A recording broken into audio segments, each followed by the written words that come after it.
Bryce G. Hoffman, American icon, Alan Mulally, and the fight to save Ford Motor Company.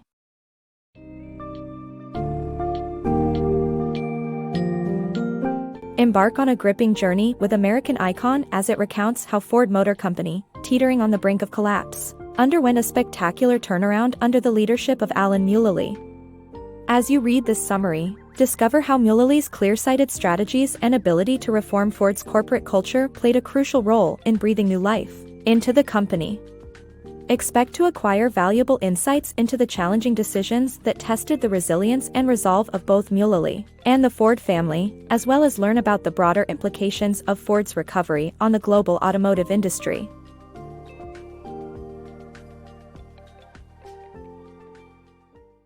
Ford's spectacular turnaround. In the early 2000s, the American automotive industry was in trouble, and Ford was on the brink of bankruptcy. Burdened by a dysfunctional corporate culture, lackluster designs, and poor quality, it was losing customers. However, things took a turn for the better when Ford appointed Alan Mulally, a former Boeing executive, as its new CEO in 2006. While its competitors General Motors and Chrysler filed for bankruptcy, Mulally restructured Ford, cutting costs, and creating a culture of collaboration focused on innovation and quality. He also introduced new fuel-efficient cars, which helped Ford regain its position in the market. By 2009, Ford had turned a profit, and Mulally's leadership had led to one of the most spectacular turnarounds in corporate history. Ford's resilience. The Ford company's uncanny ability to bounce back from their mistakes is remarkable. Despite fumbling their biggest successes, the company faced disaster multiple times, yet always rose again. Ford posted an unprecedented profit of $22 billion in 1998, but a series of missteps led to bankruptcy by 2006, which required a sweeping restructuring to recover. With new CEO Jacques Nasser in 1999, Ford lost focus and faced quality control issues, costly recalls, and lawsuits. Despite this, Ford's resilience remains a testament to the company's unwavering spirit. Ford's struggle for survival. William Ford Jr.'s ascent to CEO of Ford in 2001 brought hope to the sinking automaker. He implemented cost-cutting measures, quality initiatives, and an overhaul of the credit company, leading to 2002 profitability. However, the company's long-standing family control and inability to tame managerial turf battles made Wall Street skeptical. Seeking an outside leader to restructure and save the company, Carlos Ghosn and Dieter Zetsche both declined the position of COO offered by Ford's HR director. The company continued to struggle for survival. Saving Ford. Bill Ford's decision to bring in an outside CEO leads to the implementation of The Way Forward, a plan to save Ford from bankruptcy. The plan includes plant shutdowns, layoffs, and a focus on quality efforts and American styling. Despite facing resistance and a falling stock price, the board appoints Alan Mulally as CEO, and he successfully leads the company's turnaround. In 2005, Bill Ford made a bold move to save Ford by assembling a task force led by Mark Fields to repair the company's North American business. The plan, called The Way Forward, called for plant shutdowns, layoffs, and a focus on quality efforts and American styling. Despite facing resistance and a falling stock price due to rising oil prices, the board instructed Bill Ford to consider a merger and to prepare for bankruptcy. However, instead of giving up, Bill Ford decided to step down as CEO and stay on as chairman while searching for a leader with turnaround experience from outside the auto industry. The board appointed Alan Mulally, who successfully led the company's turnaround and ensured that he would not be remembered as the man who lost Ford. By implementing The Way Forward, Mulally balanced cutbacks with expanded quality efforts and distinctive American styling, ultimately saving the company from bankruptcy. Mulally, from Boeing to Ford. Alan Mulally, former CEO of Boeing, saved Ford from collapse amidst market disasters and intense competition from Airbus. Believing Ford could make it through the crisis without government aid, he took over as CEO in 2006. Mulally's leadership and business strategy steered the troubled automaker away from bankruptcy and back to profitability. Mulally's turnaround plan. Mulally's leadership at Ford included instituting weekly meetings to assess the success of turnaround efforts, identifying areas of improvement, and aligning operations with customer demand. He emphasized the need for a more competitive labor contract and financing innovative product development to win back customers. Through his leadership, Mark Field's The Way Forward plan was revised to prioritize customers over cost-cutting measures, leading towards Ford's successful recovery. Ford's turnaround plan. Mulally's strategy to reform Ford's corporate structure and focus on exceptional vehicles led to the company borrowing $23.6 billion to pay for the restructuring. By investing in new cars and trucks while competitors cut back, Ford made significant advances in the industry. However, the banks demanded that Ford mortgage all of its U.S. assets, including its Blue Oval logo, making the success of the turnaround critical. The timing was fortunate as a recession hit, causing credit markets to melt down.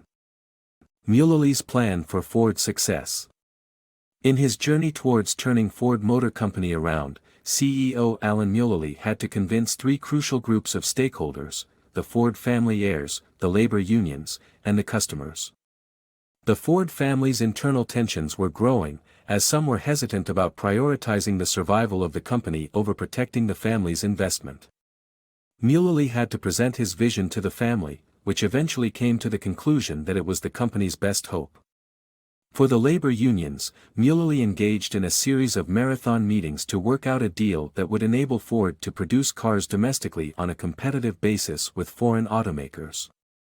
Finally, to woo back the disaffected consumers, the new VP of Sales and Marketing, Jim Farley, sought dealer input for regional marketing strategies and deployed guerrilla marketing tactics. The team's Drive One campaign celebrated prime car features while featuring enthusiastic employees. Through all these efforts, Mulally managed to reverse Ford's fortunes, emerging as a stalwart industry leader and hero. Ford's rise despite the recession. Ford, once notorious for being the laggard in the industry, turned the game around by becoming a leader in technology, design, quality, and fuel economy. Despite its chief economists warning about an impending recession, Ford suffered losses of $12.7 billion and $2.7 billion in 2006 and 2007, respectively. The Great Recession of 2008 hit their competitors, automakers General Motors and Chrysler, hard. They suffered even bigger losses, proposed mergers, and asked for help from the U.S. government's Troubled Asset Relief Program, which Ford declined. Instead of merging or accepting bailouts, the CEO led the company to financial stability and self-sufficiency. Ford's recovery. Despite reporting a record loss of $14.6 billion in 2008, Ford had a glimmer of hope when the Environmental Protection Agency, EPA, praised their fuel-efficient Fusion hybrid as the most efficient mid-size sedan in the U.S. The non-hybrid Fusion also outperformed comparative models from Toyota and Honda. Ford's reputation was further boosted when they abstained from taking TARP money, resulting in significant consumer and investor goodwill. By spring 2009, polls showed that 63% of U.S. car buyers viewed Ford favorably, and the company's stock almost doubled from its low of $2 a share the previous year. The U.S. government, part owner of the auto industry. In 2009, Chrysler and General Motors faced bankruptcy, leading to the U.S. government's $30 billion investment in GM. President Obama's decision made the government a part owner of the automaker. Meanwhile, the government purchased shares in Chrysler, with Italy's Fiat SPA expected to buy those shares to complete the merger. The U.S. government's involvement significantly impacted the auto industry. Ford's success during economic downturn. Ford outpaced competitors during economic downturn with smart production and government programs. In the midst of the economic downturn in 2009, Chrysler and GM emerged from bankruptcy, but failed to keep up with Ford's success. Ford was able to ramp up production and become competitive by using a $5.9 billion loan from the Department of Energy to develop electric and hybrid vehicles. Additionally, Ford was given a boost from the government's Cash for Clunkers program, which provided a subsidy to people who wanted to purchase more fuel-efficient cars. With smart production and government programs, Ford was able to outpace its competitors during a difficult economic period. Ford's journey to profitability. This book traces the remarkable turnaround journey of Ford from the verge of bankruptcy to becoming the world's most profitable carmaker in just 5 years under the leadership of Mulally and his team. The book highlights the significant events and milestones of this transformational journey, including the company's impressive financial results, such as a $2.7 billion profit in 2009 and a $6.6 billion profit in 2011, which led to a rise in stock prices.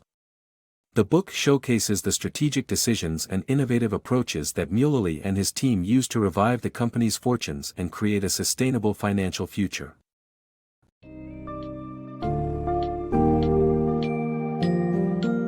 Having completed this awe-inspiring tale of survival and resurgence, you will have a profound understanding of how Ford Motor Company, once almost a lost cause, staged one of the most remarkable turnarounds in business history under Alan Mulally's guidance.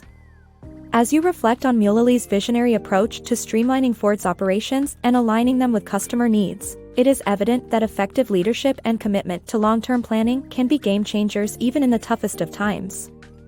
The impact of Ford's metamorphosis continues to shape the automotive industry, illustrating the power of adaptability in the face of adversity.